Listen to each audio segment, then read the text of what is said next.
Usa sa pinakaninot nga buhion diri sa bukid mao gyud ning mga native chicken town kay dili lang nimo nga pwedeng pagkakitaan but also pwede sa nimong source sa sudan guys. Plus makalingaw ug makawala og stress pero usahay maka-stress kay mga pasawayo ni sila guys. Maayong adlaw na sab kaninyong tanan diha guys. Welcome na sa Bodering Dapita no. Karong adlaw guys, do na lang koy gamay i-share ninyo mahitungod ining akong pagpamuhi ay og mga manok Bisaya guys. Kabalo mo guys, usa sa mga tabang namo sa mga panahon nga wala na gyud may makuit sa bugasan, mao gyud ning akong mga manok Bisaya diri guys. Pangalawan sa eskwela, pangpalit og bugas, ug labaw sa tanan guys, panud-an. Kay matud pa nila guys, maayo pa kuno ang manok kay duyugan kuno ka sa imong kawadon og haruhay. Dili parehas niya nga gibiyaan na ka kay tuon nas lain na lipay. Uhahahay.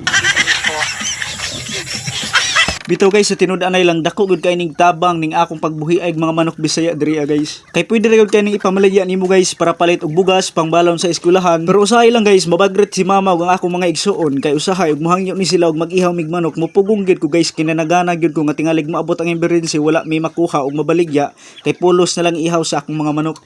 O nga balik dayta diri sa akong pagpanubong guys, kining akong gipakaon aning akong mga manok Bisaya guys, top ra gyud ni mais ug nga akong gisagulan og gamay nga grower aron mailad sad kunuhay ni mga manok mga puros grower ni akong gitubong. Pero bito guys, aron ra gyud ko makatipid sa tubong kay mahal kayong grower diri sa amoa guys. Daghan kayong salamat sa imong suporta ug paglantaw na akong video guys. Ug nga kung wala ka pa ka-follow guys, kinasingkasan gyud ko mohangyo sa inyo guys nga i-follow sad ko ninyo ba aron malipay sad ko.